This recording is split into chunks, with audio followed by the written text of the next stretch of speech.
Welcome to Rates and Barrels. It is Thursday, January 22nd. Derek Van Riper, Eno Saris here with you on this episode. We resume our position preview series. We close out the infield today with first base. We've covered shortstop, second base, third base, and catcher already. Plenty of position previews still to come. I think we have 4 lined up in the outfield because we're going to put the UT players in with one of those episodes as well. And then, of course, we have just pitcher week coming up. A week's worth of outfielders. Pretty much a week's worth of outfielders. We'll get a head start on that. The Friday episode to close out the week will be installment 1 of the outfielders. So hopefully you're enjoying the series so far. If you're new, plenty to catch up on as you start binging over the weekend. Be sure to hit the like button on this video if you're watching on YouTube, or drop us a nice rating and review if you're listening to this podcast on Spotify, Apple Podcasts, or any platform that allows you to do so. We really appreciate that. You can join the Discord too. The conversation continues after the show. The link for that is in the show description. All right, let's go right to it. First base, pretty clear-cut position. I think the interesting thing about it is, compared to shortstop, you made a comment kind of late in that episode that very few teams mix and match at shortstop. You don't really even platoon there. It's just that you get stuck between 2 players sometimes. Maybe a young player doesn't work out and some aging veteran that's glove first, and only a handful of teams are in that situation. At first base, though, you'll see kind of a sharp decline in playing time somewhere around the middle of this episode. I've got a player exactly where it happens. Yeah, like everyday guys that can log 650 plus plate appearances for the first few tiers, and then big side platoon risk, skills risk. So I do think over time I've become a little more aggressive with making sure I lock in good, safe options at this position. I used to be probably too cute for my own good, trying to get the late 25 homers that didn't bite me. And a lot of times those guys end up sharing their job or just losing it outright. So we'll start at the very top as we do tier 1 at this position. The guys that go inside the first 2 rounds: Vladimir Guerrero Jr., Nick Kurtz, and Pete Alonso. You got Vladdy and Kurtz kind of going at the end of round 1, beginning of round 2, looking at the NFBC ADP reports. So you're sitting there at that end of round 1 turn. You're thinking about both of them. And then, of course, Alonso goes 5 to 7 picks after that. Typically, Vlad Jr. still leads the way projection-wise at the position. Kurtz might actually push him in these next couple of seasons. And he's close right now. But if you look at Vlad Jr., he's the number 8 hitter in the Fangraphs auction calculator. If you run it through with ATC as your projection system, sort of combining all the projections out there, getting a composite view.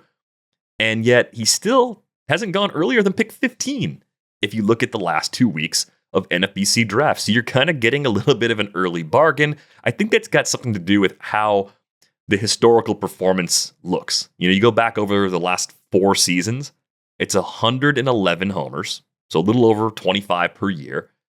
There's a possibility of 30 in any given year, and it comes with a great batting average. And I think the projections have always been a little optimistic on Vlad, in part because his age, right? And he's still only 27, so you can still have that kind of optimistic, maybe there's another peak level season in that bat before we eventually start moving into the slow and what I'll assume to be a very graceful decline phase. So you get this great average, you kind of get 23 to 25 homers at a minimum with room for more, and excellent run production. Are you in on Vlad Jr. as someone you like if you end up with one of those really late first round pick draft positions? I have taken him so far in a draft right at that position. I like the batting average, and batting average is something that you just have to try and keep high as long as possible. It's like injury risk. I talk about like the fact that it's just easy. It's always easier to take the guy with the low batting average. He's always at the top of your queue. The projections always love him. And so, there's so many chances you can take later with low batting average guys if you have a Vladimir Guerrero Jr. at the top. You don't get stolen bases, though, from a top pick. And you do get a surprising amount of volatility. It seems like he's always projected to be the number 1 first baseman, and yet he was the number 5 first baseman last year. He was the best first baseman the year before. He was number 9 among first basemen the year before that. So that's a surprising amount of volatility. That's somebody who has a really high floor. He's going to be a top 10 first baseman. But do you want to take a guy number 1 at the position in the first round that could give you the 8th best first base stats, that could hit 285 with 22 homers. And here's the other thing that really surprised me. I think, oh, what a great team. He's always going to have good runs and RBI. He has only surpassed 100 either runs or RBI once in the last 4 years. That actually really surprised me the most. I thought I would look down at this piece of paper and see, well, at least he has 110 runs and RBI every year. So, I don't know. I think that I still think that lineup is good. I still think he's a decent pick. I do think that there's something weird about him, that he projects so well every year, and yet he's really only had about 2 years in his career where he gave us, all that he was projected for. Yeah, and I guess the other part of this conversation is we saw a lot of power in the playoffs last year. Was there anything that actually changed over the course of the second half and into October that you think is sustainable? I mean, even though he hasn't had consistent top 3 finishes at the position year over year, that's still a really good floor. Every single year coming in top 10, often top 5, and being able to finish number 1 at that position. Like, I just wonder if he found something that will carry over. The other part of your point about the supporting cast, the 2025 and 2026 Jays compared to the 2022 to 2024 Jays, I think are pretty different just in terms of what they've put around him. So I do think there's a chance that you can get up to 100 in the runs and RBIs category. Maybe this is the year he does that with the more typical power average combo next to it. Yeah, I mean, we've talked about this a fair amount with him, but he just kept swinging the bat faster and faster last year. By the playoffs, he was averaging 77.9 on his bat speed, which is it's redonkulous. I mean, it's just out there. It's on another level. But I do think there's a possibility that it's just hard to swing 77.9 all year, because he didn't do that. He started the season at 75, 70. Last year, he spent most of the season between 75 and 76. He started this season in the 76s, and then just kept swinging harder and harder. Is there injury risk, to obliques and cartilage like we had with Tristan Casas? Maybe it isn't something you can just do all year, but there was a level of intent that was rising, to borrow Jed Lowry's phrase, and I think that's part of what you're buying if you're buying on him. You're saying, hey, no, he's deciding to be a power hitter now. Which maybe costs him a little bit of average if he maintains that in the long run, but he has some buffer in that category to still be really productive. That could be a trade-off you're ultimately happy with. But if you're looking for bat speed and you don't want Vladimir Guerrero Jr., you don't have to look far to find someone that swings the bat maybe even harder in terms of average bat speed, and that's Nick Kurtz. He came up in one of our first draft prep episodes for 2026. Broad question then is one we can come back around to. Does he really belong this high already? Projections basically say yes, and we've talked a lot about how extreme Sacramento plays as a smaller ballpark where balls in the air are rewarded. Yes, with an asterisk, though. When I look at the comp value here for Nick Kurtz, it spits out 4th best first baseman. It spits out a $20 first baseman that should go behind a $30 first baseman in Vladimir Guerrero Jr., $24 in Pete Alonso, and even behind a $22 Freddie Freeman, who goes way later. Not to mess up your rundown, but I'm just trying to put him in the place of, wait, maybe you should wait. The reason, though, that his comp projection is so low is Steamer. Steamer has him basically as an $18 player, and it projects him for 493 plate appearances. But I talked to Jared Cross about this, and the Steamer projections for plate appearances, they're projections. So while you have projections, other projections, playing time is done by humans that are looking at depth charts and saying, oh, he's going to play all the time if he's healthy, and he seems like a healthy kid, so I'm giving him 650. Steamer is actually saying, what do second-year players do? What do rookies do? What do this do? So that's why Steamer says 493 plate appearances. I'm taking the over on that. And so I think I'm comfortably, if Nick Kurtz goes as the second first baseman in your league, I'm comfortably taking that. I like him better than Alonso and Olson, just because I think that park is amazing. And just given his age, you would project him to improve his strikeout rate. So the one part of his game that is not so amazing with Nick Kurtz, that just sort of an age-to-age thing. This is something I really learned when Giancarlo Stanton came into the league. He struck out too much. He improved his strikeout rate until he was about 26, which is almost exactly what aging curves say. So, give a couple of years of Nick Kurtz improvement in strikeout rate, and I think that's something worth buying into, especially Sacramento. The ball just flies. Yeah, I mean, just lifting the ball in that ballpark will be rewarded more than it is basically anywhere from just a home run perspective.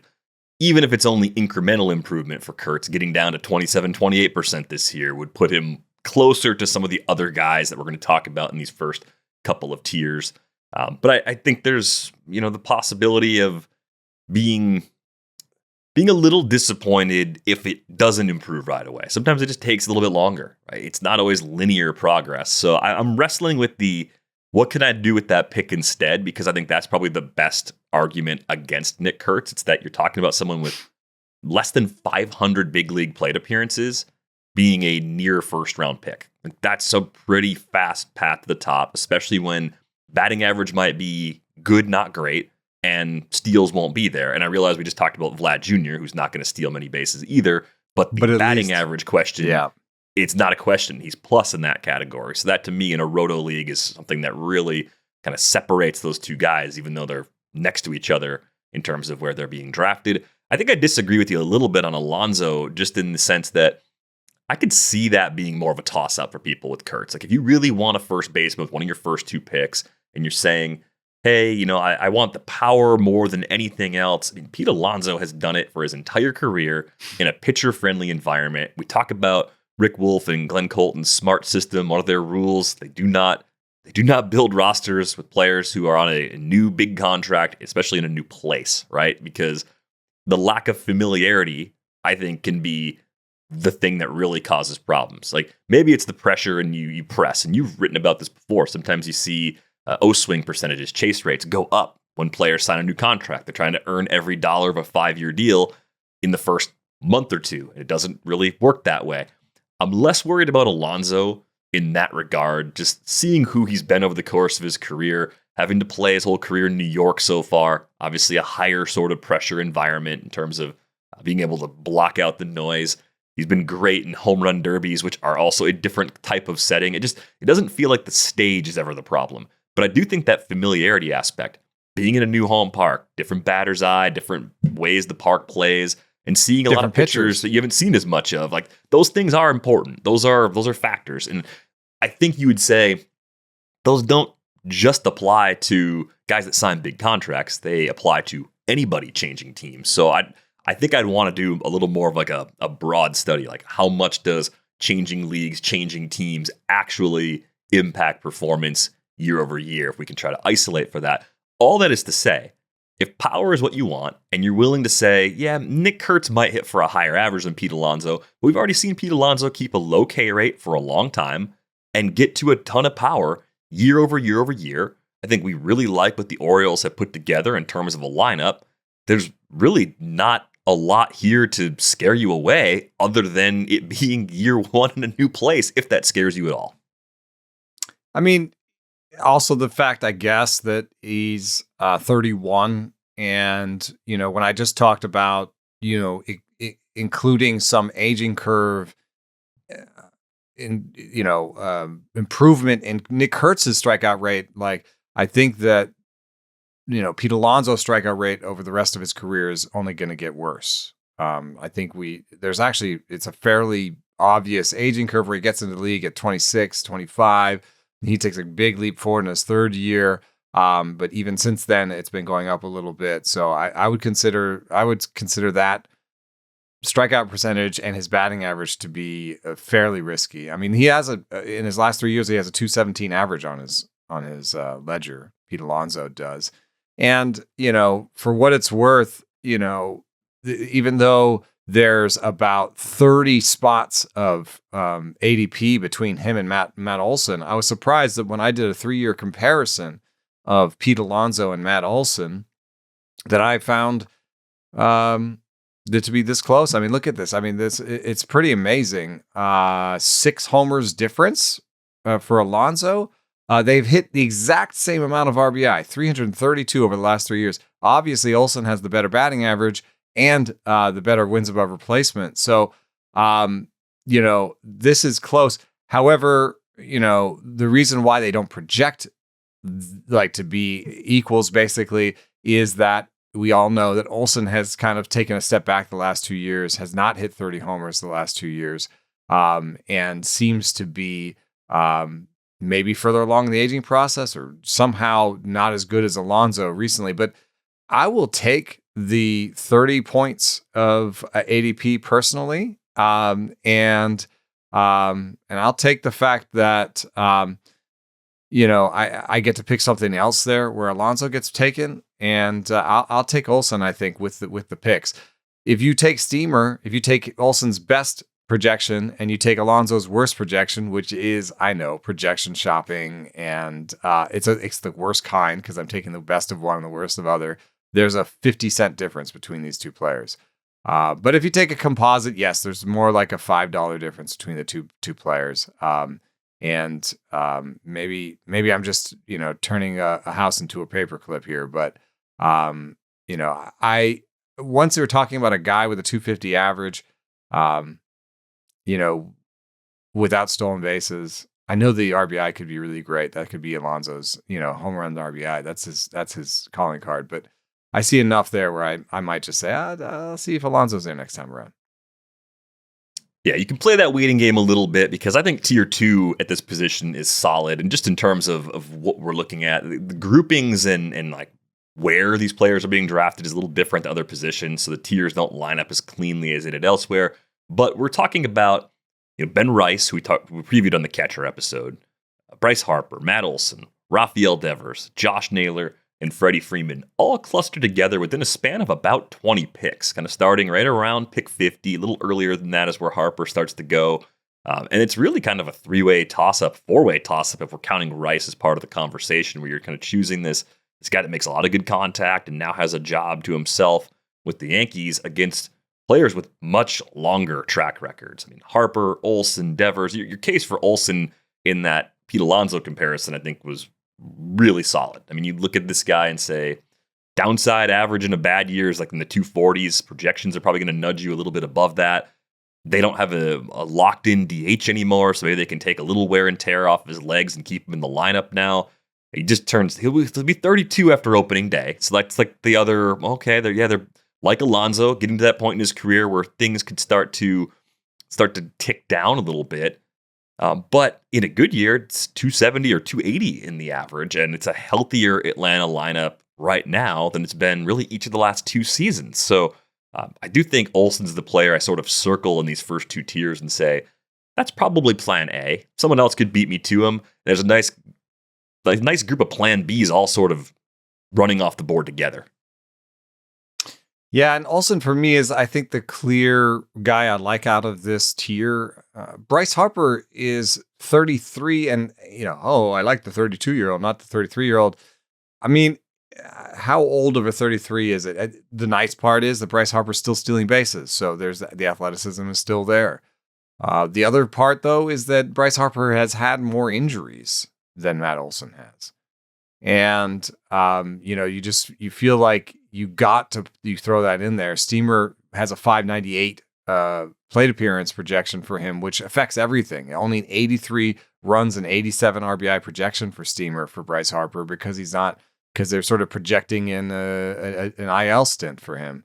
Oopsie says, and the depth charts say, he's their everyday guy. He's the guy that needs to be in there. 665 plate appearances. Now you get up to nearly 100 RBI, and everything looks good for where he goes. So I can see taking it, and it's a good lineup, and it always is. But it's an aging lineup, and everyone's a year older in that lineup. And Real Muto's a year older, and you don't know that it's despite their efforts to make it better every year, you don't know that it's going to be a plus lineup. For example, Bryce Harper last year had 72 runs and 75 RBI, and wasn't necessarily somebody you needed to have in terms of What did he do last year in the position?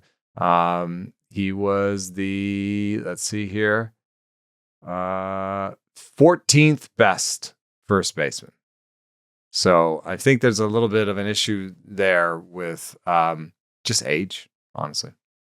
I mean, the move to first base, I think, was designed to keep him healthier in the long run. And generally, I think that's going to happen. I think your point about the speed still being there gives us some confidence in the athleticism holding up. But the thing that really caught my eye looking at Harper's profile before this episode is that he's had this sort of 4-year increase in O-swing percentage. It jumped up in 2022 all the way to 39.8%. Only played 99 games that year. That was a major injury season, but it's really stayed up above 36% every year since 2022. So there's a little bit more chase with Bryce Harper now, or overall aggression.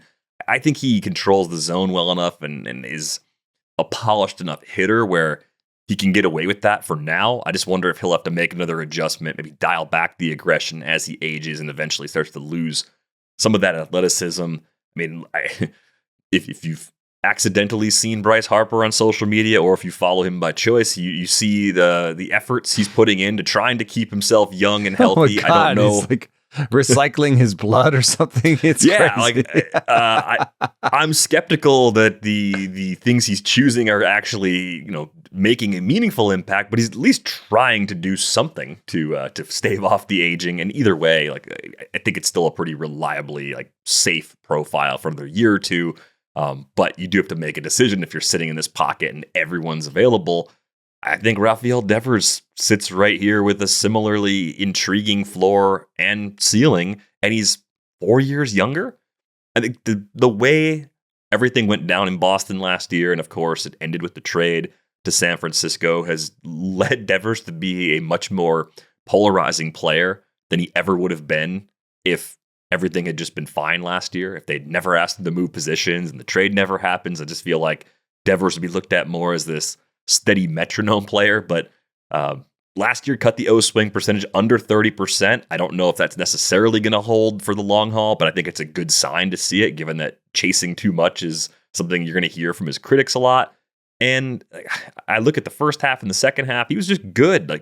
With the drama pre-trade, with the emotional move to San Francisco, 132 WRC plus in the first half, 140 in the second. Especially with Ben Rice being logged, kind of lumped into this group. The catcher eligibility changes how we think about him. It's weird to me that people would look at Ben Rice and look at Rafael Devers and choose Ben Rice, even with catcher eligibility. I could see how you get there with one of Harper or Olson, but I just think all three of these guys are very solid at the price. I'd probably go Olson, Devers, Harper if I was choosing right now, but if you need a little extra speed, I could see the case for moving Harper up in that pecking order. It's hard to say what Rafael Devers' true talent batting average is going to be in San Francisco. You can say he had a 236, in 395 plate appearances in San Francisco post-trade, but the BABIP was 30 points lower. Does it need to be? He's run high BABIPs, Devers has, because he hits the ball so dang hard. I mean, just 57% hard hit rate with San Francisco. And that's what he told me in the press conference when I asked him, are you going to change your game to fit this park? And he said, no, I can hit it hard enough to get out of any park. And he hit 20 homers with the Giants after that trade. So, if you just give him a 250 batting average, he fits right in here with everybody else in terms of batting average. He fits right in terms of power. Still got to 35, would have had, 30 plus, if he played in San Francisco all year. There is some question about the lineup around him, but then you mentioned the age. So, I think in this tier, I like Olson and Devers the best. For me, next in the tier is Josh Naylor. And we had another thing where, Naylor kind of moved to a pitching friendly park, just like Rafael Devers. I think the weird part is where you saw some, falling off with Devers in San Francisco, at least in the batting average category. Josh Naylor just took to Seattle. He hit for more power in Seattle. He hit the ball harder in Seattle. He hit more homers per plate appearance in Seattle. He hit 299 in Seattle. So like he really took to it, and maybe there's something there about he's a guy that rises to the occasion, and moving to this better team and becoming like sort of instantly one of the faces of the team is something that will keep him rejuvenated and make him worth the contract. But and it's hard to say like, oh, new place, new contract. I mean, it's not a new place. He thrived there. I guess the thing that I really circle here is I don't think he's a 30 homer hitter, whereas, most everybody else in here is either a 30 home run hitter, or we'll get to the other guy in a second. Or I'm not sure that I trust the batting average to be, in the 290s. I know he's done that, 2 of the last 2 to 3 years, but his career batting average, Josh Naylor's, is 269. And then lastly, obviously the big one in the room is, how's a guy that's, bottom 10th percentile in sprint speed, who topped out at 10 stolen bases in a season before? What's he going to do once he gets the contract? And I think I'll put a minus sign next to the stolen base projections. The BATX says 13. I put a minus next to that. I say 13 minus. And that affects all of his projected value when you look at, the other options in the room. And already, as he's projected, the computer says he's the 10th best. The composite ranking says he's the 10th best first baseman, and the ADP says he's 7th or 8th. Yeah, I think Naylor is just the biggest riddle among the top end first basemen, because even if we knew nothing about his measured sprint speed, going to 30 steals as a first baseman when your previous career high is 10 is shocking. And he was extremely efficient. He got caught twice. So you could tell me that 15 steals happen, and I'd say, okay, that makes sense. You could tell me 20 happens again. That's possible. I mean, maybe the Mariners like that aspect of his game. Maybe they want him to keep doing that because it adds a lot of value. But the fluctuations in average and power, all of it just gives you more questions than answers. And I wonder how much of it is, being in Seattle in the warmer months and hitting really well at that time of year, just because it was August and September and not the cooler, more damp months at the beginning of the season. Again, all of these factors come into play. I think if you're buying off of the projections, you probably are whittling away a little bit at both the homer total and the stolen base total before you can get me comfortable with taking Naylor at that price. Fun player, fun guy to watch, and I'd love to be wrong, but that's just how my brain sort of reacts to all the factors in play that have led us to this point with him. Freddie Freeman is sitting down here, and if you are leaning on Steamer, you will not at all be surprised to see that Steamer thinks Freddie Freeman's a huge bargain at this price. I mean, I get it. The double-digit steal years appear to be over. It's a batting average heavy profile that it looks like it's still got ample power, like low 20s pop, and then great counting stats that come from playing in the league's best lineup. It's hard to push back against that. This is an extremely safe profile based on how he's done it up to this point. The only thing I'm really thinking about here is age, and even maybe the major ankle injury he had in the postseason 2 playoff runs ago now, back in 2024. You just wonder if his body starts to break down a little bit. And then also, I think you brought this to my attention on an episode a while back, but Paul Goldschmidt went from NL MVP in 2022 to semi-regular by the end of 2025. Like, sometimes the cliff hits even harder than you expect it to with guys that are Hall of Fame talents even. I don't think that's happening with Freeman, but I just don't want to completely ignore his age at this point and the possibility of things maybe just starting to break down. Yeah, I mean, it's not like he has the physical tools that, you'd expect to sort of out homer, like out bat speed and out any of this. Even the stolen base, the speed has been really affected by the ankle injury. I mean, he is just a hitter, and you do wonder, could just somebody that has this, 80 hit tool and a great sense of the zone. Could he in his worst year still hit 280 with, 15 homers and 5 stolen bases? Well, yes, probably, but also would that be worth this pick? And I'm also surprised when I think of how quality the Dodgers lineup has been, over the last 2 years, that he hasn't cracked 90 plus runs or RBI in either season. I think that has to do with some of the declining playing time. So I think that I'd rather be a year early than a year late, even if I think that the collapse won't be that bad. There's already some projections that are calling for there's a little bit of maybe a difference in the aging curves here. Steamer 279, 24 homers, 7 stolen bases. The Bat X 270, 22 homers, 8 stolen bases. There's a little bit of a difference there, and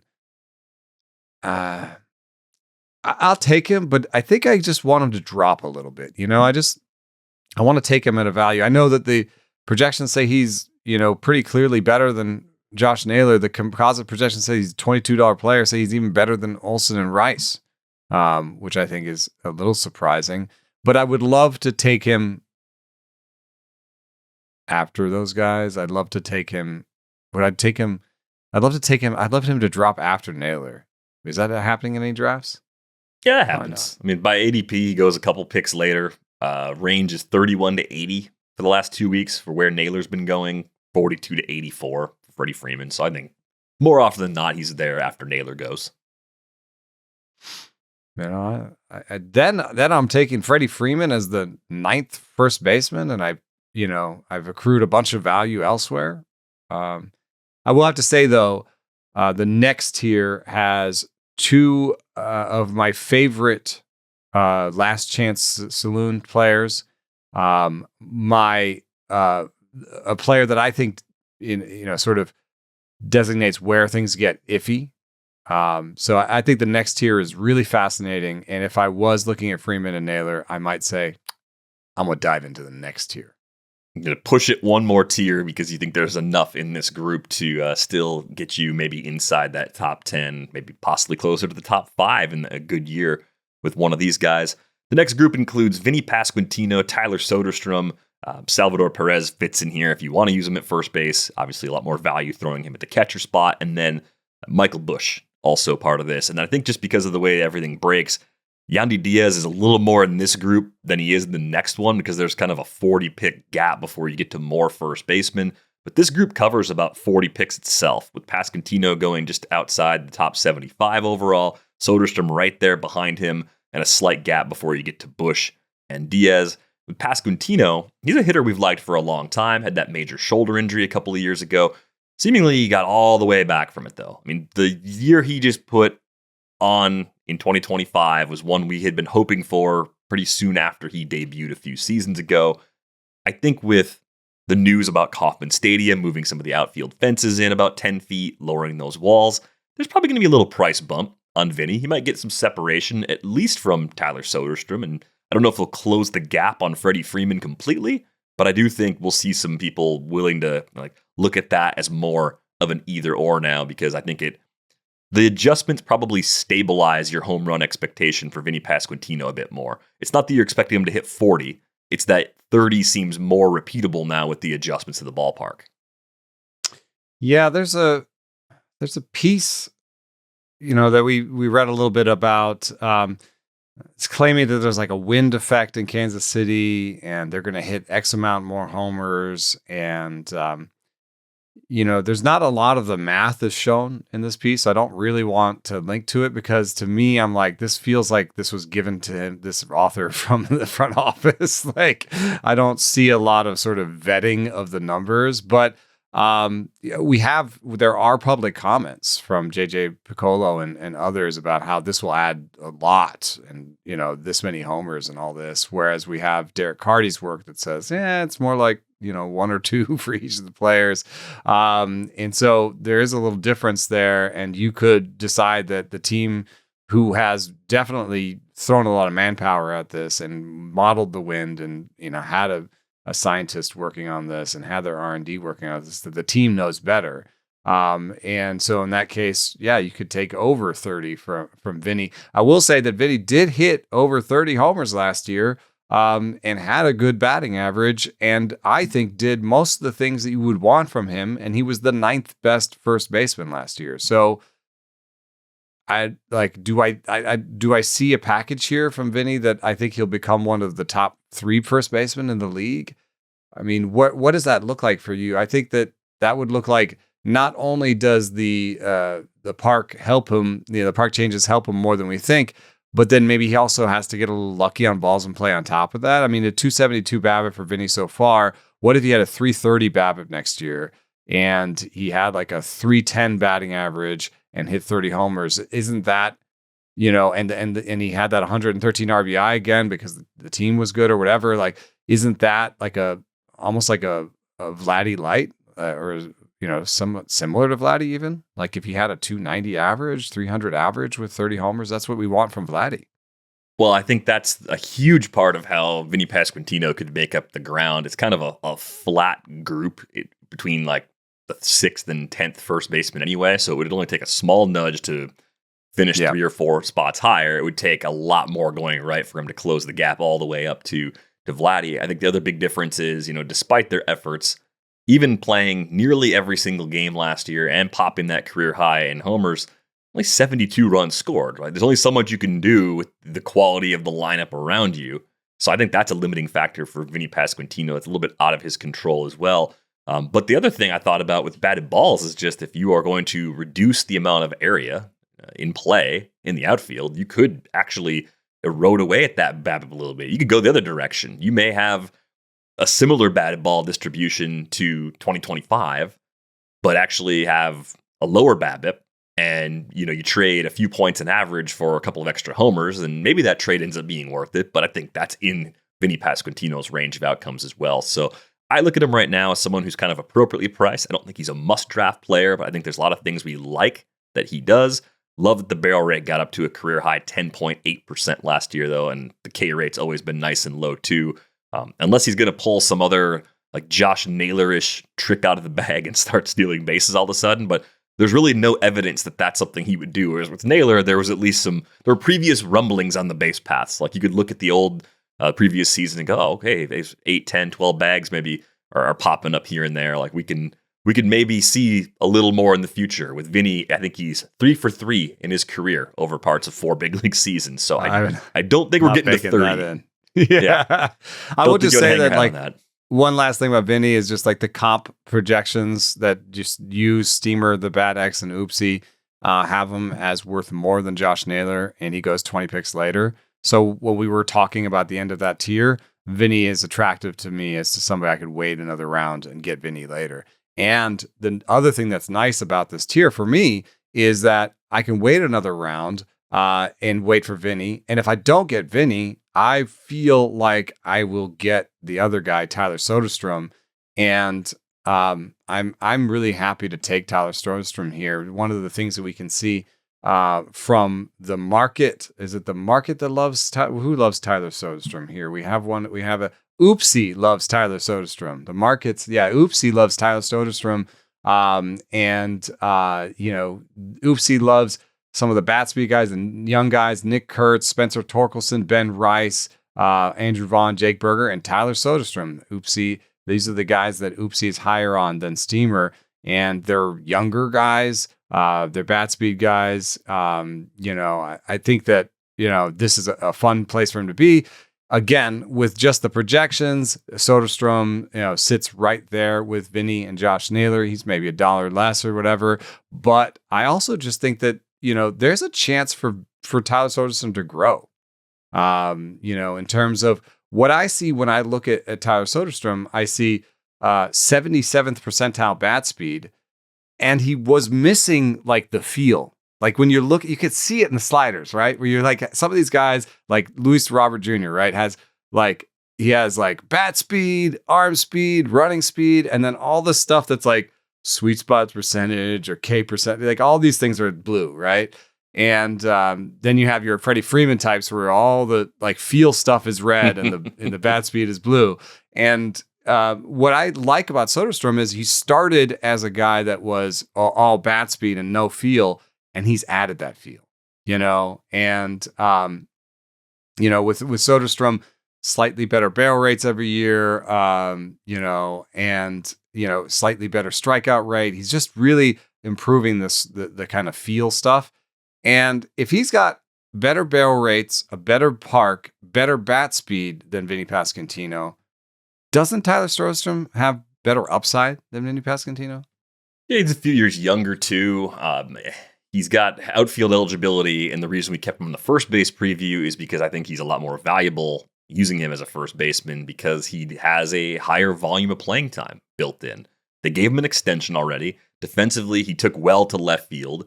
He's quite a bit younger than everybody else we're talking about in this episode, having just turned 24 in November, and he's already got a pretty healthy amount of big league experience on the resume. I thought it's kind of interesting. 15 of his 25 homers were away from Sutter Health Field. I think the thing that he could also adjust that's relatively small is just lifting the ball a little bit more. Tyler Soderstrom hits the ball on the ground kind of a lot. Like even from the 24 to 25 significant improvements we saw overall, still a 48.7% ground ball rate.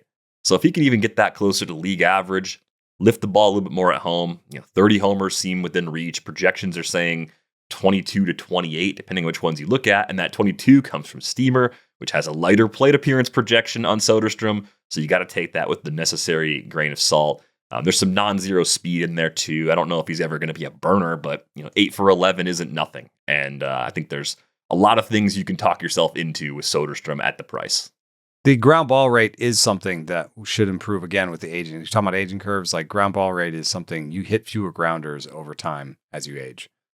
So that works in Soderstrom's favor. This next guy, I think this is where the worm turns. I kind of want Soderstrom, last case scenario, as my starting first baseman. I do not really love what happens afterwards. And I know he's in the middle of a tier, but that's where a tier ends for me. And the reason why is with Michael Busch, speaking of bat speed, he has 16th percentile bat speed. Now, you can look past that because Michael Busch has demonstrated on-field results that matter more than bat speed at this point. He has a high barrel rate. That's great. However, the team also just signed Tyler Austin. And I thought it was a real strange deal to give a guy who's been playing in Japan, a guaranteed major league deal. But lo and behold, he's a right-hander that has, cut his strikeout rate, looked pretty good in Japan. And, I think they think, this is going to be better than rolling Michael Busch out there against lefties for whatever reason. And Michael Busch has not had 600 plate appearances with the Cubs, despite being relatively healthy. So I think there's a platoon risk here, and every projection system agrees with me. None of them give him more than 600. Steamer gives him 506 plate appearances this coming season. And that's just going to rob runs and RBI. He's got, and now this changes a little bit in different leagues, right? If you're a daily league, maybe you don't care. And you're like, hey, I'm going to get another first baseman that can play on the days that Michael Busch doesn't play. And I'm fine with that. But if you're in a weekly league, you're plugging in somebody that may not crack 80 runs and, is projected to maybe not even crack 80 RBI. And that's just a weird way to kind of lose production, lose value at the first base position. So I think that most of the guys after Soderstrom have significant warts that I'm worried about. Yeah, I do think that platoon risk is pretty clearly there. He has to avoid the IL to stay top 10 at the position, even though the power is exceeding expectations relative to the bat speed. I do think you're right to put a lot more stock behind those actual results and that barrel rate being at a place where power looks good. 25 homers seems pretty solid for him on the big side of platoon. I like him a lot in daily leagues. I like him a lot in auto-new leagues, but got to plan accordingly with Michael Busch. The other thing that he doesn't do, despite the low bat speed, he does not have an A swing. So he's in the bottom third of the league when it comes to swinging harder in advantage counts and getting something out of that. So just I can't even tell you how he does it. I hope he's on a weighted bat program. Yeah, I don't know what the deal is. I don't know. The other player that always pops in the projections is Yandy Díaz. Year in and year out, the projections like him more than the market. And I'm curious, thinking about the way you were talking about Vlad Jr. earlier, if he ends up actually being profitable. Like, who's actually right? Is the market right to ding Yandy Díaz, or are the projections actually right in highlighting the things he does consistently well? I mean, I think people are looking at what he did last season with some skepticism, in part because 25 homers is not where we typically sit with his power. I know he got to 22 in 2023, but 18 of those 25 home runs came at Steinbrenner Field. The Rays are moving back into the Trop. I think this is average runs, RBIs, and some power. And I always feel like Yandy Díaz in the years where he gets priced up just a little bit is enough to scare me away. 3 rounds later, 4 rounds later, it would kind of sit more in that good value because comparatively speaking, the other hitters that go at other positions around him, I think offer me just a little bit more of what I'm looking for at that price. I mean, it's so tempting every year. Nobody loves Yandy Díaz. The projections love Yandy Díaz. And right now, even, he's a $19 player by composite projections. That's better than Busch, Soderstrom, Pasquantino, Josh Naylor. I mean, that gets him up into Bryce Harper territory. Are you kidding me? And he goes, almost 100 points, 100 draft point positions later. Like, that's great. I'll just build my whole draft position around Yandy Díaz. The problem is he always projects like this, and it's a little bit like the Vladimir Guerrero Jr. thing, where he's a projections darling, but then you look up at the end of the year, and I'm not sure the value is always there. So I looked at what he's done, and he was the 8th best first baseman last year. Oh, that's pretty good for where he went, right? He was the 22nd best the year before that. And the difference is actually batting average, which is weird because you're like, oh, I bought him for batting average and he hit 281 in 2024. What's the problem? Well, the problem is that he's worth something when he hits 300 and when he hits 281 with 14 homers, which is well within his range. He's done that a bunch. That's sort of where he was for a long time in his career. When he does that, he's more like a CI. He's more like a corner infielder in a 15-team league. So I think you can cover your bases if you just take him as a later corner infielder in 15-team leagues. And I think that the use case for 10 and 12-team leagues is really good bench piece, utility. I don't know, like CI there. Maybe if you'd be a late CI, but I think just looking at the projections and trusting the projections, this is another reason people have asked about, well, how do you use ADP? And should I just hey, my comp projections say he's, the 6th best, 7th best first baseman. So I should just take him there. Well, not if ADP says you could wait, 3, 5, 6 rounds. That would you just wasted that. So I call it the ADP game. You'll lose sometimes where you say, my projections say I should take Yandy Díaz this round, but I really think I can wait another couple rounds, and then you'll lose him. But, I think it's best to try and play that where sometimes I'll even take a guy who's projected for less value, but is higher in the ADP. It's closer in the ADP because I want to get both. I want to get both guys, and so I call it the ADP game, and there's no real good answer for it. That's the biggest feel, I think, in drafting is, do you think this guy will be around from a next, what does the room think versus my projections and so on and so forth. But with Yandy, there are some other guys. They won't necessarily give you the same package, this high batting average. So you might get yourself into trouble. But I guess, let's say you were into Yandy and you played the ADP game and you lost. I guess you could take Luis Arraez later. Yeah, but you go from 15 homers expected to 5. There's always a cost. There's always a trade-off. I think what you'd have to do, if you're going to play that game with Yandy and you're doing it because you think you need to make up ground and average, find the other player at a different position that's closer, because that player is probably not coming from first base. That's the more appropriate adjustment if that's the game Quan drops sometimes. There's other ways to get that batting average. Yeah, maybe you're getting it from the middle, from a Jacob Willson later. Again, same kind of problem as Arraez, where maybe you're taking too much of a haircut in power, but again, I think it's probably just not a first baseman because it's kind of an unusual profile for a first baseman. We want to hear from you. We're asking you to fill out a quick survey about you and your podcast habits by going to theathletic.com/survey26. 3 lucky entries will win $100 worth of Amazon vouchers. So whether you're a longtime listener or a new one, we want your feedback.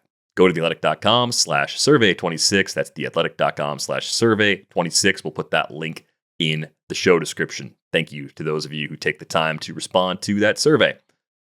Let's move on to Tier 4. We know things are getting wobbly at this point. We have a few first-time everyday starters from last year that will have clear past the playing time this year. Alec Burleson, I'm looking mostly at you. Kind of the clear winner from the Willson-Contreras trade. Contreras goes right next to Burleson in ADP. We have Christian Walker in this range, Jonathan Aranda, and Spencer Torkelson. So, Aranda and Burleson were the guys that played a lot more a year ago and should continue to play a lot here in 2026. Let's start with Burleson, though. I keep wondering if he platoons or if the Cardinals just say, first base is his now. We want to see what he can do against lefties. He doesn't strike out a ton against lefties, so at least it's not just a thrown away sort of plate appearance. Maybe there's a case to give him 650 plate appearances and see what happens. If he gets that opportunity, does he have more than 20 home run power? I think I'm a little questionable on the skills, at least the ceiling of those skills, and then a little questionable on how the Cardinals want to deploy him now. Yeah, I don't see an obvious righty tandem for him at first base. In fact, and we'll get to this, our favorite game, build a bench when it comes to team previews. I was looking at the Cardinals right now, and they have so much sort of versatility as they're built right now that they might have 2 open spots on the bench that I'm not sure how they're going to get filled. You've got Nolan Gorman, behind JJ Weatherholt on the Fangraphs thing there. But I'm if I put Nolan Gorman as a starter and I say maybe JJ Weatherholt doesn't break camp with them, right? And I've got Brendan Donovan as a starter at second and Alec Burleson as a starter at first. And I've got Nootbaar, Scott, and Walker in the outfield. Nootbaar backs up in center. And Donovan backs up in left. They have so many guys that back each other up that, I think that Thomas Sagasi is making this team. So you got Thomas Sagasi making this team, but he's like the middle infield backup guy. I think maybe Nathan Church makes the outfield. That's 2 guys. Then you've got the backup catcher in Ivan Herrera. You still have an extra spot. And I don't see a righty right now. Like Yohel Pozo is a righty that could play first base. Ivan Herrera, I guess, could play first base, but he's also the backup catcher. So unless they play Pozo behind the plate and Ivan Herrera at first, and then what? Jordan Walker at DH. There's still not enough players. So there's something there to be figured out, and maybe they sign someone still, or they trade Donovan and they go fully into this. But I think that Burleson plays every day is the long story short. I think that they would rather build up Burleson's value, and I think that he could be that. He also brings with him some dual eligibility. So Burleson is someone I like a little better than his draft position, and is somebody that I have circled for a really nice CI in deeper leagues. Yeah, I think I'm sidestepping him for now, but I could tweak that based on how the roster comes together over the next month or so. Maybe there's still an incomplete here. I mean, part of my expectation is that Donovan gets traded. That opens up a spot. You take someone else out of that mix that we were talking about before. I mean, second base could be, at this point, if you assume Nolan Gorman's the third baseman, I think a lot of this is actually going to depend on if they see Sagasi as an everyday player, or if they want to sign some kind of rebound candidate. Or if they want to see. Or if they want to see if he is, why don't I think that there's going to be a lot of let's play Burleson, Sagasi, and Gorman every day and see which one of these is an everyday player going forward. I think that might be what the plan is this year. I think I just if straight up, who do I think is the better hitter? I think I like Herrera more than Burleson. I realize that Herrera is only a UT right now in a lot of leagues, so that's a tougher fit, but I think if I'm choosing someone from that mix, he's going to catch. So he may get catcher eligibility back, or they may decide he's the next first baseman at some point over the course of the year too. I mean, they'd have to figure out where he fits into their plans. So it's a little bit murky right now. It looks okay for the time being for Burleson, but I think if you're looking at him versus Willson Contreras, who's now in the best hitter park he's played in as a big leaguer, right? He goes from Wrigley to Busch Stadium, now to Fenway. I'd like Willson Contreras a lot. I don't think you're getting a lot more power potential from Burleson. I think you're getting really solid run production from Contreras as part of that Boston lineup. Maybe a little bump in average too with the Green Monster, in his benefit. So I have a hard time looking at this group and not just seeing Willson Contreras as the easy floor call of the bunch. Yeah, and Alex Kors says Contreras is going to be the cleanup hitter. 33 years old is one number I'd circle. It's just a place where things start to fall apart a little bit. I'd also say that, like, despite the fact that he's moved off of catcher, he has not remained healthy, and he does not have a single 600 plate appearance, season on his ledger. So to project him for 600 as the depth charts have, that's asking him to do something he's never done, which maybe he will, but at 33 years old, it's a lot for me to ask. So I like Contreras. I think it's fine. I think this group, I'll take Contreras out of this group. But again, I could play the ADP game and let him wait, because I also like Spencer Torkelson and Christian Walker a little bit. And I don't know if I need to pay up for Contreras versus them. Who do you like better, though, out of Walker and Torkelson? Because Tork, I think, got all the way back to his 2023 levels. The wart for me is that in the second half, the K rate jumped up to 29% again. I wondered if maybe the league made some kind of adjustment back to him. Numbers against righties are just kind of okay. I mean, it's just enough. A 110 WRC plus as a first base DH type gets you by. But with Walker, the injury and the age are also working against him. Last year it was an oblique injury to start the season. I think that largely dragged down the production. Maybe a little bit of extra chase, like we were talking about before, trying to earn the 3-year deal in the first month around that injury probably didn't help. 15 homers in the second half, to me, was a good sign that the power is absolutely still there. So a lot of it comes down to how much you trust the O swing to either level off or maybe come back down in the right direction, and then how much you think he could maybe settle in if he stays in Houston and actually take advantage of that home park. He didn't do that at all last year. 19 of Christian Walker's 27 homers were actually hit on the road. Maybe the good sign here, 23 of 27 were against same-handed pitching. So at the very least, I see both Walker and Torque as sort of your corner infield oatmeal, where 230, 240 average, but minimum 20 homers is still there. I'm just trying to decide who I actually like better if I'm forced to choose. Yeah, it's amazing. The composite projection is 10 cents different. $9 for Spencer Torkelson on the dot, 8.9 for Christian Walker.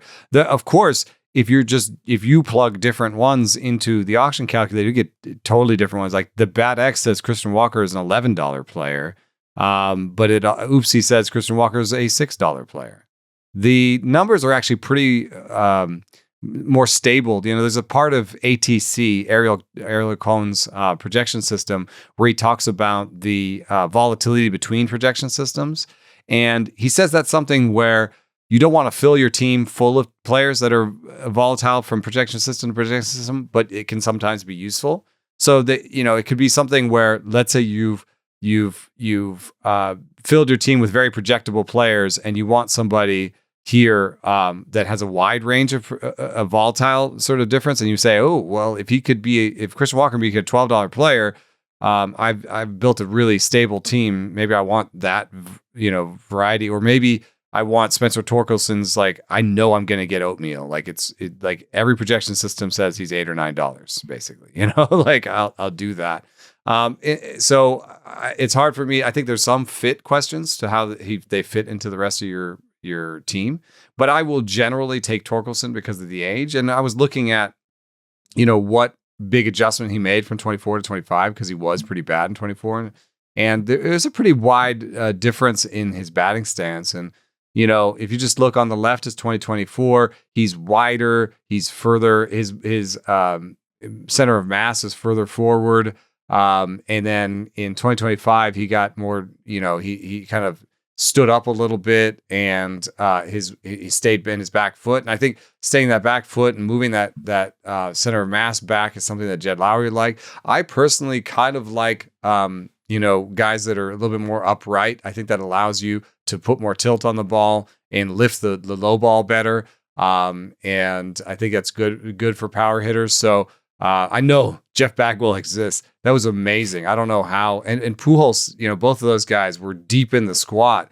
But I sort of prefer more of this like upright hitter when it comes to slugging.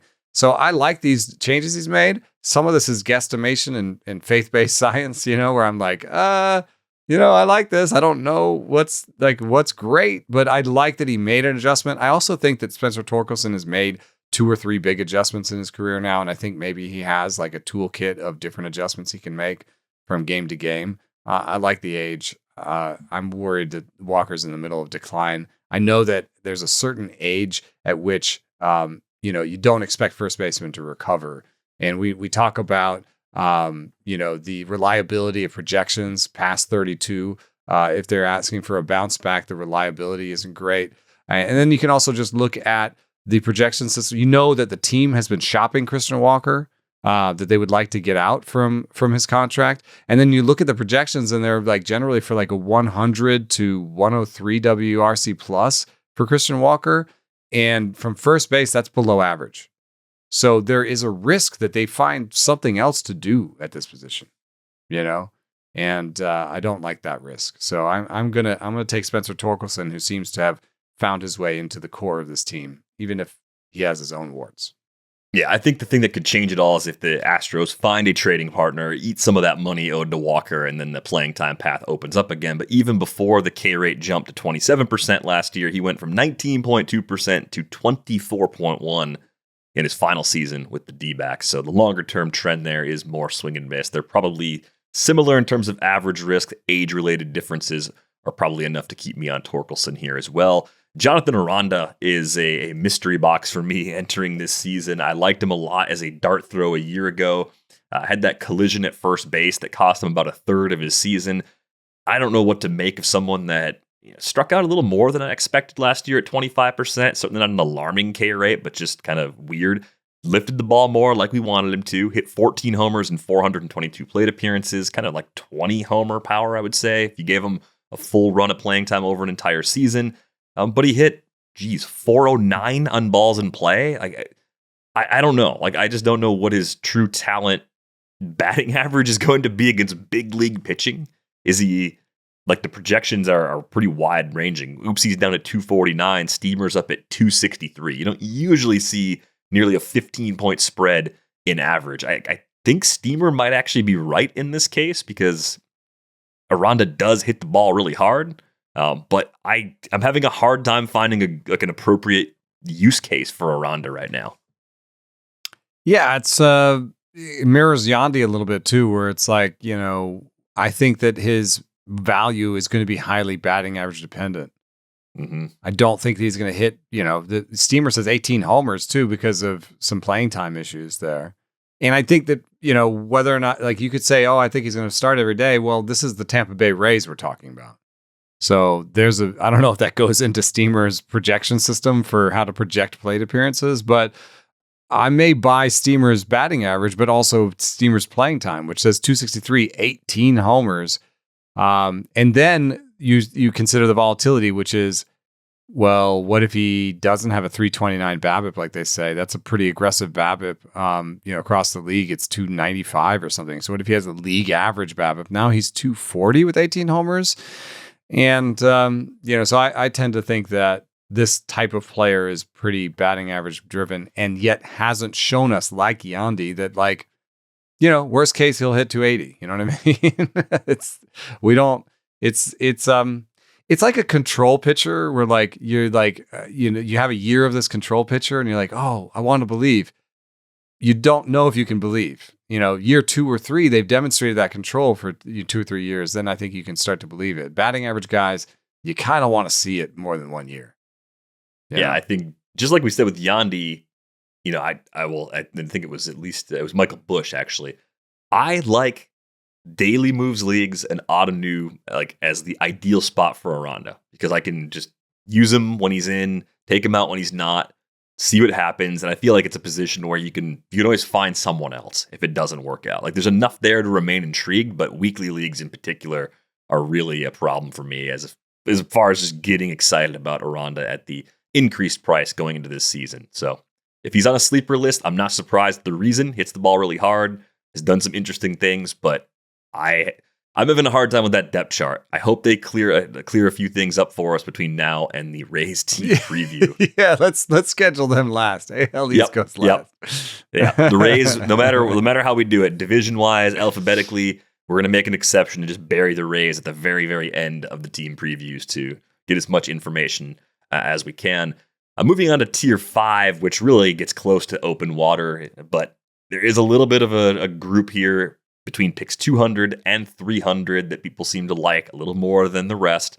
Sal Stewart, Kyle Manzardo, Spencer Steer, Ryan O'Hearn, Luis Arraez, Jake Berger, and Andrew Vaughn. Mostly a group of players that you could see either in big side platoons or guys that have some significant skills and health-related questions that have dragged them down into this range. Sal Stewart kind of stands out to me as the most interesting of the entire group, in part because he's the youngest, has barely played in the big leagues, and should be a regular fixture in the Reds lineup as it's currently constructed because he and Spencer Steer can sort of share first base and DH duties for the time being. But if you believe the Reds when they say they're going to add one more hitter, that's the thing that could actually muck things up for at least one of Stewart or Steer. Yeah, if you look at players the markets love more than projections, what you see here is Jonathan Aranda at the top. That is part of why we're worried.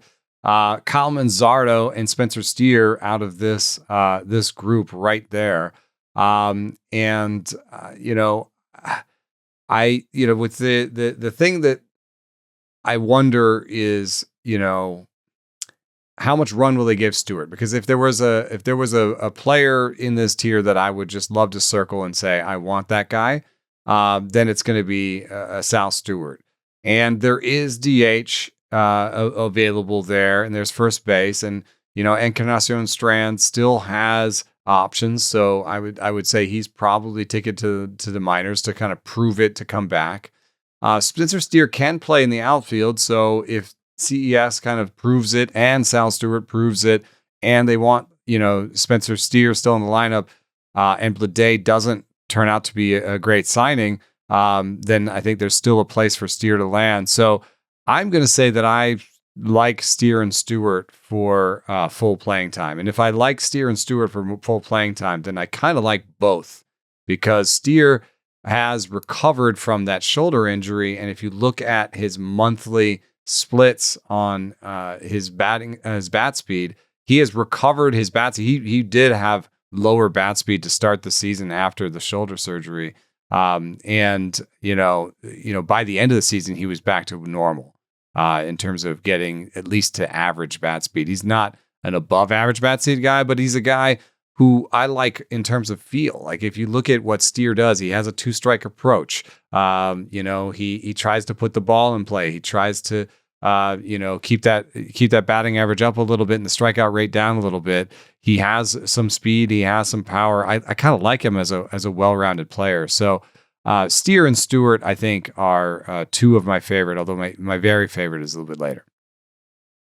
Okay, so you have two guys there with the Reds that you see as probably playing every day. I think Jake Berger kind of jumps out to me from this group as someone that could also play every day. I mean, his injuries there's nobody else were ridiculous. Like 3 separate stints on the IL.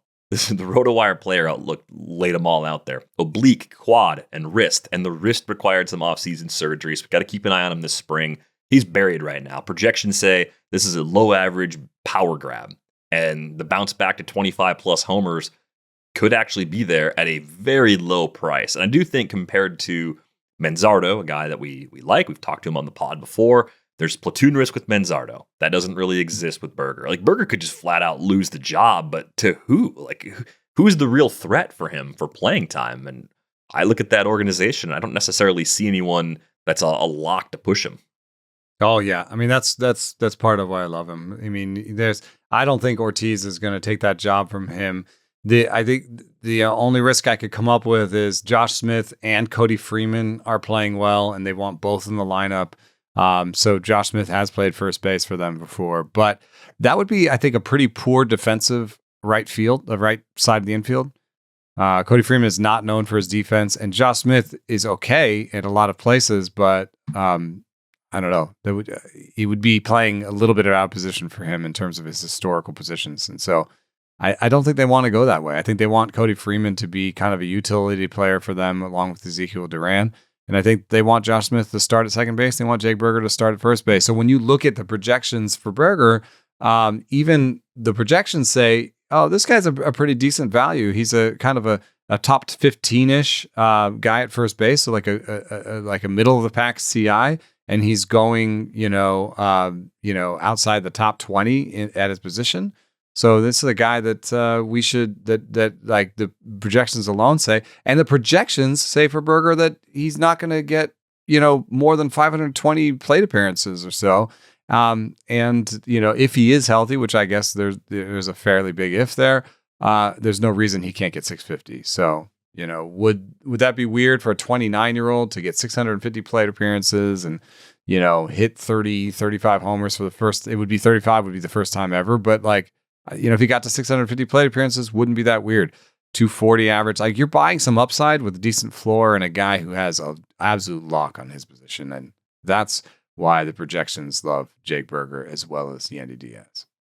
Yeah, I see Andrew Vaughn popping in there too. I mean, there's a chance he's the everyday guy at first base or close to it. They did bring Jake Bauers back. The way Vaughn's time in Milwaukee started once they promoted him was just unbelievable. I think there's some small sample noise built in there. I know there were some small adjustments to his approach, but is Andrew Vaughn still oatmeal, like the guy we saw for most of his time with the White Sox, or do you see something the Brewers did that brings him closer to the player everyone thought he was going to be coming out of Cal? I mean, he moved back in the box. He moved closer to the plate. These are things that are generally thought of as being good for power and good for contact. And hey, look at that.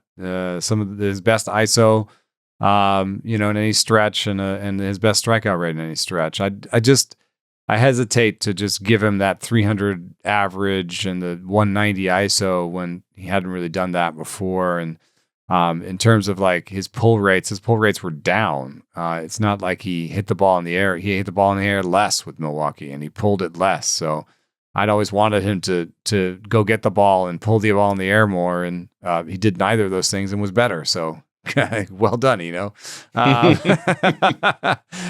work for everybody. Yeah. I'll take the projections, I guess, but there's a mixed bag here where he hits 250 and hits 18 to 20 homers. That's good. The bad news is they're all sort of 500, 550 plate appearances. So, there is that risk. More of a daily league player than a weekly league player, I think. Yeah, I think they probably play Bauers at least a little. I think they have to DH Yelich a lot, so that kind of creates a little bit of a pressure on the bat to be really good if he's actually going to hold near everyday playing time this year. So intriguing, but not necessarily a must draft for me right now, which is going to sound really dumb if he somehow carries over what he was doing in the second half over a full season. I'm just not banking on that. Ryan O'Hearn was kind of lumped into this group along with Luis Arraez. I mean, I think for the Pirates, they add some depth to a lineup that needs it. Not quite as much power as you typically want from this position, but I think he's at least a solid enough addition there, and he'll hit higher in Pittsburgh in the order than he would have a lot of other places too. So it could be a good fit from a run production perspective there, but I'm not excited about it. It's just sort of a deep league, this is okay sort of maneuver if you're going that route. Arraez just doesn't fit my builds, man. I know the projections will say he's a little undervalued, but it's so weird to just, from a CI spot or from a deep league first base spot, have this kind of profile. So we don't know where he's playing just yet, but I'm just out on Luis Arraez right now. It's somebody that you kind of have to sandwich him together. Like you have to be like Luis Arraez was O'Neal Cruz, and that's going to be my build. I mean, projections, you're right. Projections say, my comp projections say he's a $10 player, and that gets him above Jonathan Aranda. Jonathan Aranda goes 90 picks ahead of him. So you can't just say, hey, that's free value.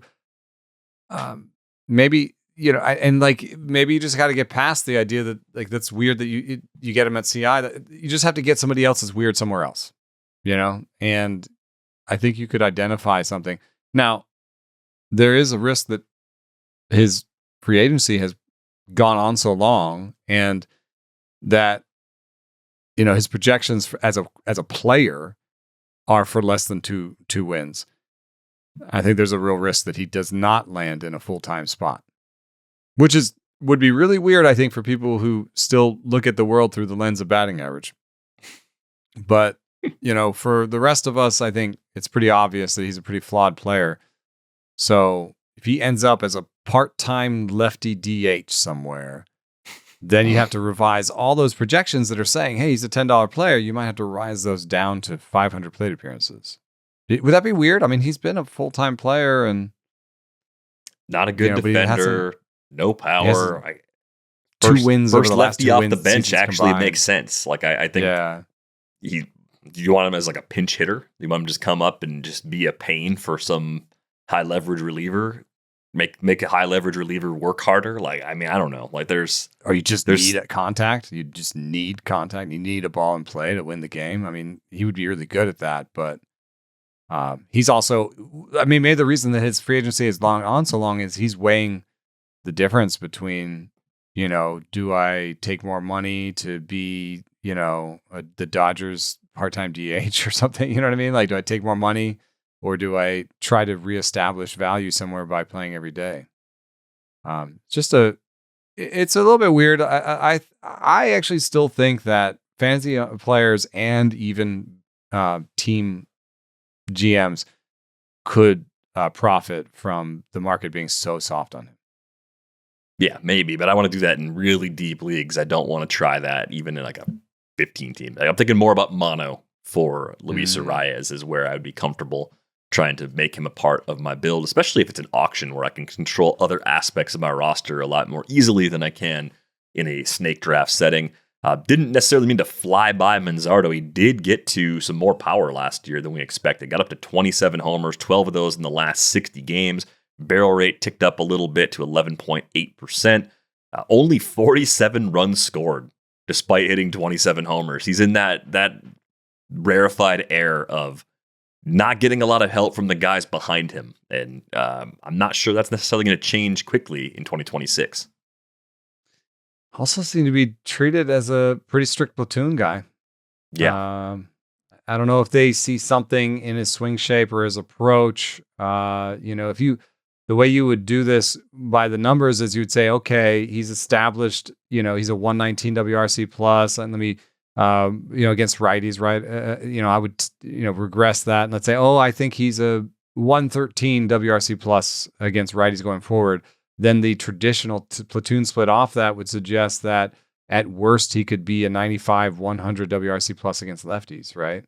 The strikeout rates aren't that big of a difference between the two.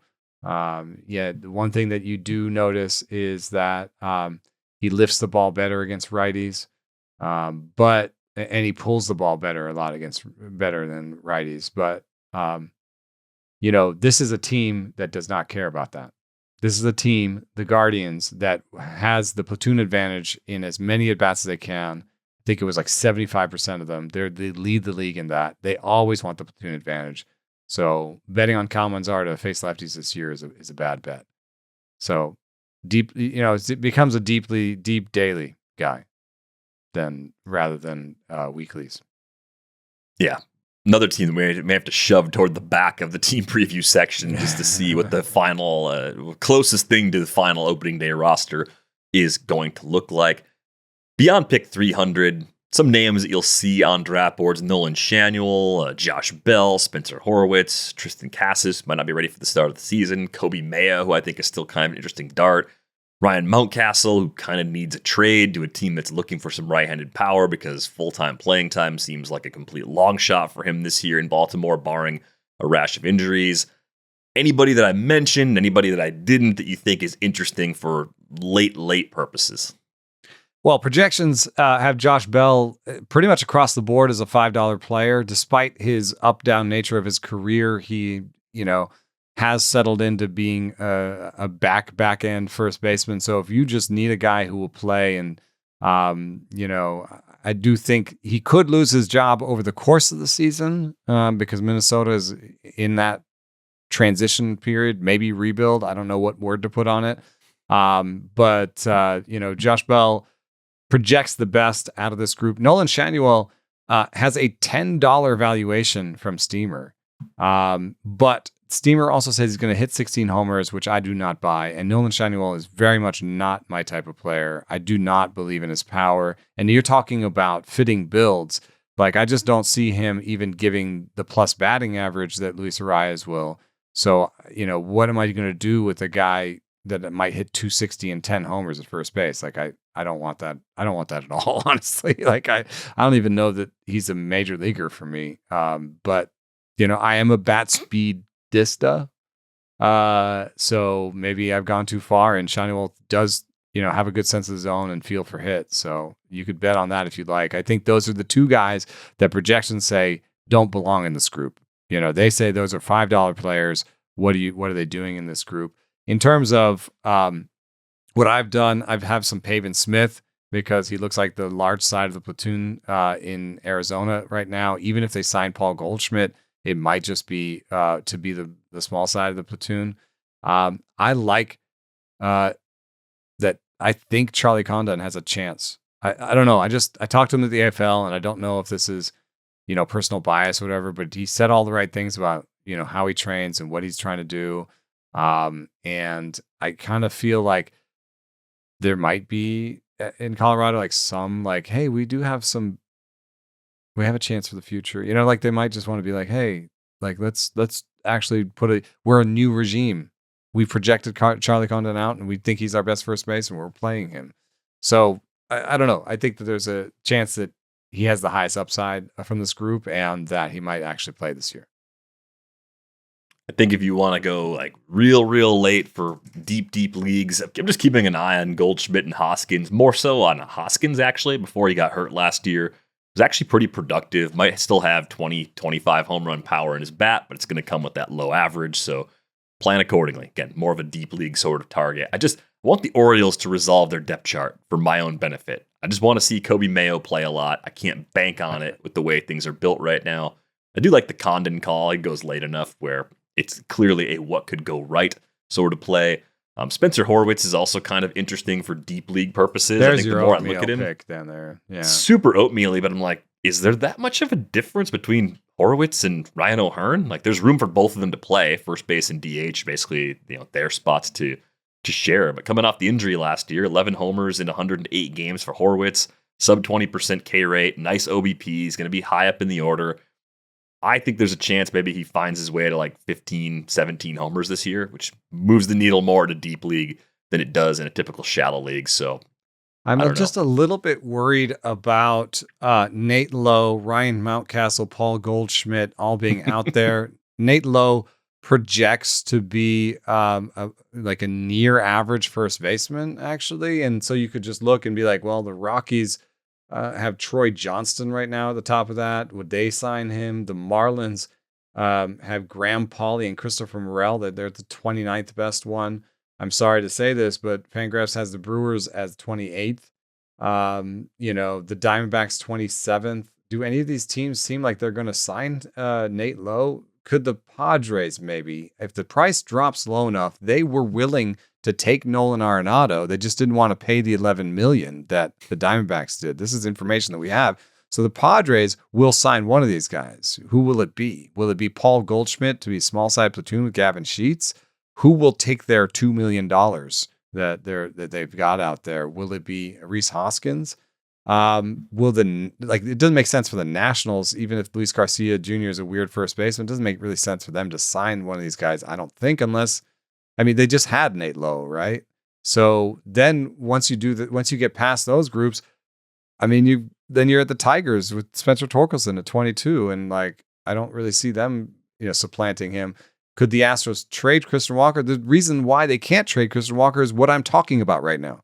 But if they tried to trade Christian Walker, they would even have an in-house guy in Paredes that could play first. So I did take Nate Lowe as my fourth first baseman in a draft and hold recently. But there aren't enough jobs for the free agents and Mountcastle. There aren't enough jobs for all of them to be starters. So there's going to be a loser there. Yeah, it's going to be some depth. Maybe a spring injury creates an opportunity, softer DH opportunity. I mean, there's a couple ways it could actually work out for somebody in that group. Any clear-cut sleeper for you, undervalued player at first base this year? For me, the sleeper at first base is Jake Burger. He's 29 years old. He's not too old. Some of the injuries that he's had recently have been kind of freakish, and I don't know that I think we put the injury tag on players too early. And so there's still a chance that he could have 600 plate appearances. And the best part about him is not necessarily the great barrel rates. He has always had those, the great bat speed, the great hard hit rates. I love all those things. I like that he does this all with an increasingly okay strikeout rate. It's been around 25, 26% the last couple of years. That's fine for a power hitter. That means he's going to have maybe even near a league average batting average. I love all those things. The thing I love the best about Jake Burger, though, is that there is nobody coming for his job. Texas needs Jake Burger to hit better, and they don't really have somebody else that can take that job. Yeah, I think there's a lot of floor for Jake Burger, at least to begin the season. If injuries bite him again, then maybe we have a longer term concern about him there. But 2026 lines up pretty well for him.